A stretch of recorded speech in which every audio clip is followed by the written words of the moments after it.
सबसे पहले तो ये हंसी आती है, और जब अखिलेश यादव मुरलीधर बन करके सामने आए हैं तो फिर तो मथुरा का जो ज़मीन विवाद है, जिस मथुरा की धरती पर श्री कृष्ण भगवान की जन्मभूमि पर जो इस्लामिक अतिक्रमण किया गया है, उसका भी निराकरण हो जाएगा। और अब इतना अखिलेश यादव को कहना चाहिए, करना चाहिए, अपने घोषणा पत्र में ये डालना चाहिए कि हम मुरलीधर, हम कृष्ण कन्हैया, हम ये कलयुगी कन्हैया, हम मथुरा की ज़मीन को आज़ाद कराएंगे इस्लामिक अतिक्रमण से। हम जो ज्ञानवापी मस्जिद बनाया गया हमारे काशी विश्वनाथ के पर जो खंजर गाड़ा गया, उस खंजर को निकाल करके अखिलेश यादव ये बताएं कि हाँ, हम उस मंदिर को भी इस्लामिक अतिक्रमण से आज़ाद कराएंगे। यूं ही कोई कृष्ण नहीं बन जाते, मुरलीधर कृष्ण कन्हैया। अरे वो कहते हैं ना कि मुरलीधर कृष्ण कन्हैया बदल कर वेश आए हैं। अरे मैं कहता हूं कि सरयू नदी के जल में, सरयू नदी के जल में राम भक्तों का खून बहाने वाले कालनेमी बदल कर वेश आए हैं, और शायद वो कह रहे हैं कि अखिलेश आए हैं। तो मैं वही बात आपको कहना चाहता हूं कि जिसने राम भक्तों पे गोली चलवाई हो, जिसने मथुरा ज़मीन पर एक शब्द भी आज तक नहीं बोला हो, वो कहते हैं कृष्ण। अरे कृष्ण तो गौपालक थे, कृष्ण तो भगवान विष्णु के रूप थे।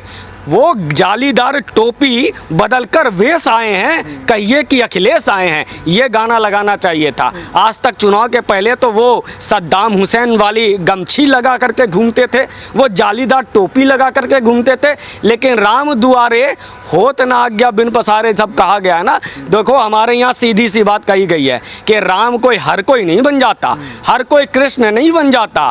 कृष्ण बनने के लिए सबसे पहले ये जो कंस मामा दिल्ली में बैठे हुए हैं, ये जो कंस मामा लोग बैठे हुए हैं जो इसको बढ़ा रहे हैं, उन कंस मामा को मारने का प्रयत्न करेंगे क्या? जिसने कहा था कि राम का अस्तित्व नहीं है, उस कंस मामा के साथ तो ये गठबंधन करते हैं, ये चुनाव लड़ते हैं, यूपी के लड़के बने फिरते हैं। अच्छा, उनकी पार्टी के लोग कहते हैं कि जब आप राम का नाम लेकर वोट मांग सकते हैं तो हम श्री कृष्ण का नाम लेकर वोट क्यों नहीं मांग सकते? हाँ, तो दोनों में फर्क यही है, राम के नाम पे उसने वोट ही नहीं मांगा, राम के नाम पर उसने खून बहाया अपना। श्री राम का नाम लेकर उत्तर प्रदेश में सरयू नदी के अपना रक्तदान दिया है तब, और उसके बाद जैसे ही सरकार आई, आज राम मंदिर, श्री राम मंदिर हमारा एक पूर्ण अयोध्या, एक जो सांस्कृतिक अयोध्या है उसका निर्माण हो रहा है। आज से राम जन्मभूमि पर एक भव्य राम मंदिर का निर्माण हो रहा है, और इसके लिए चाहे कोई भी कानूनी लड़ाई लड़नी पड़ी, चाहे सड़क पे, चाहे संसद में, हमने काम किया और लड़ाई लड़ी। वो लोग ऐसा कहते हैं और उन्होंने काम किया।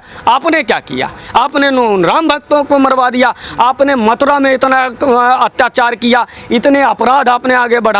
और कौन था वो तुम्हारे पिताजी था। तो पहले पूछो कि यदि तुम कृष्ण हो तो तुम्हारे पिताजी कौन हैं जो इतना जुल्म करते थे।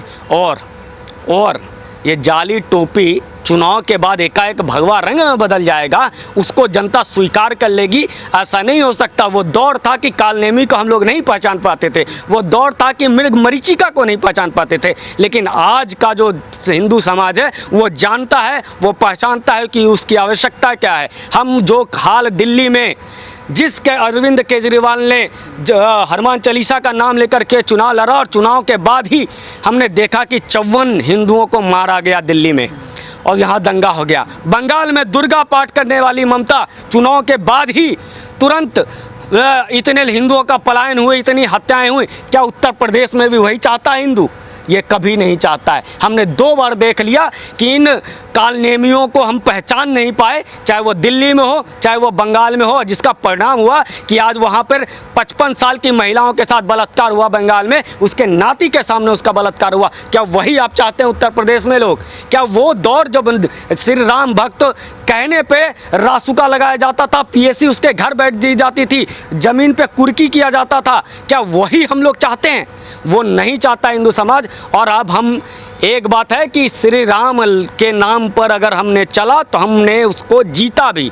अब हमने उस वक्त 90 के दशक से पहले हमने कहा है, 80 के दशक से पहले हमने कहा है कि रामलला तो झांकी है, काशी मथुरा बाकी है। तो अगर आप श्री कृष्ण का रूप धरे हुए हैं तो आपको ये घोषणा पत्र में अखिलेश यादव को डालना चाहिए, और आज ही, अभी ही इस गाना के साथ बताइए कि अब मथुरा की ज़मीन पर जो इस्लामिक अतिक्रमण है उसको मुलायम सिंह यादव की पार्टी, उसको अखिलेश यादव की पार्टी, उसको समाजवादी पार्टी उस अतिक्रमण को दूर करेगी। वरना ये से ढकोसले इस गाना से बनने आप कृष्ण का अपमान करोगे और हम स्वीकार कर लेंगे, ऐसा नहीं हो सकता। आज का हिंदू डिफेंसिव खेलता नहीं है, अब ऑफेंसिव है, क्योंकि हमने हजारों वर्षों तक गुलामी सही है, अब नहीं सहेंगे। अच्छा, आपने हिंदू की बात की, आपने देखा होगा एक तरफ अखिलेश यादव हिंदू को लुभावने में लगे हैं, मुस्लिम वोट तो उनका है ही, वहीं उनके कुछ नेता है जो हिंदू धर्म के खिलाफ जहर उगल रहे हैं, जैसे आपने लोनी की घटना देखी गाजियाबाद में जो हुआ।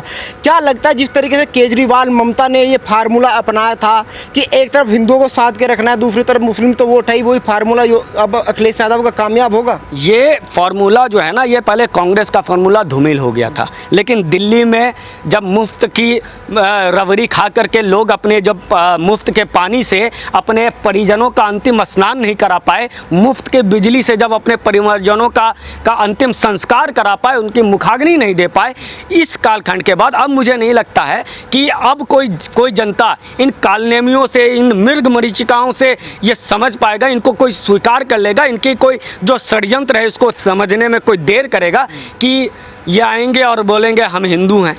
इनका असली चरित्र क्या है?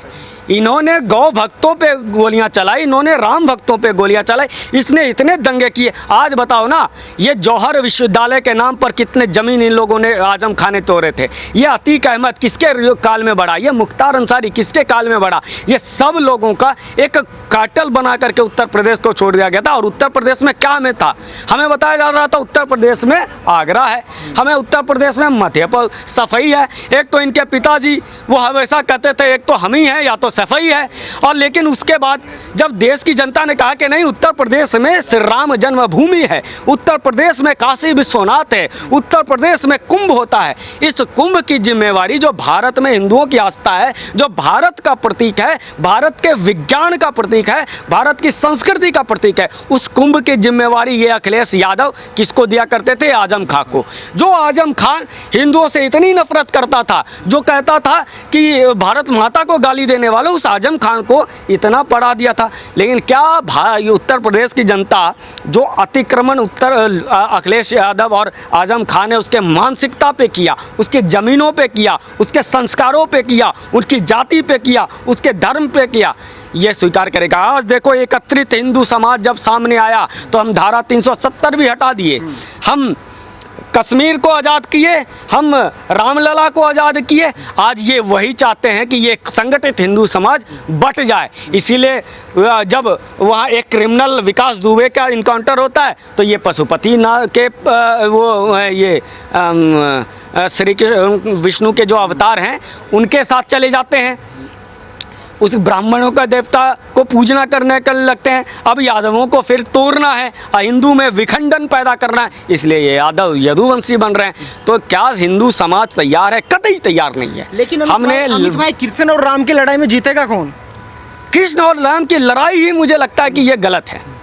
ना तो कृष्ण राम के विमुख हैं, ना तो राम कृष्ण के विमुख हैं, दोनों दो अवतार हैं। जैसे हमारे पास मोदी और योगी जी हैं और अमित शाह जी हैं और फिर सुनील बंसल जी और तमाम वो लोग हैं, ये सब एक अग्नि के पूर्णाहुति देने के लिए साकल्य जुटाने वाले लोग हैं। इसलिए सब संगठित, सब क्योंकि संगठन में ही शक्ति है, और ये बात हिंदू समाज समझ गया है।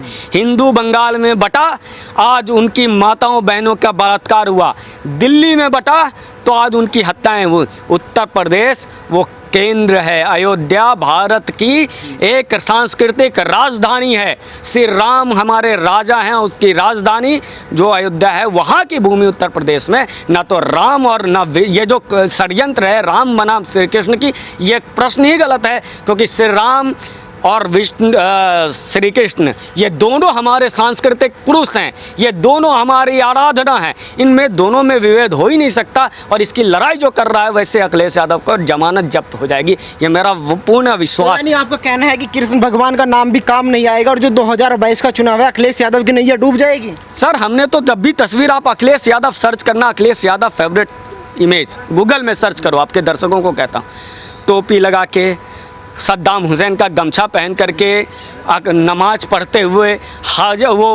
रमज़ान में इफ्तार पार्टी करते हुए, उस अखिलेश पे भरोसा करेगा, उस अखिलेश पे लोग वोट देगा। अब हम संगठित हैं, हम सुसंगठित हैं। हमारा ध्येय हमें पता है कि चाहे कुछ भी हो जाए तुष्टीकरण की नीति नहीं चलेगी। और इसका ताज़ा उदाहरण बंगाल है। दिल्ली के दंगे और बंगाल के दंगे ने हमें सिखा दिया कि संगठित हो जाओगे तभी बचोगे, वरना ये काल नेमी तुम्हारे बीच में आएंगे और तुम्हें विखंडित कर देंगे। तुम्हारा कोई भला नहीं होगा।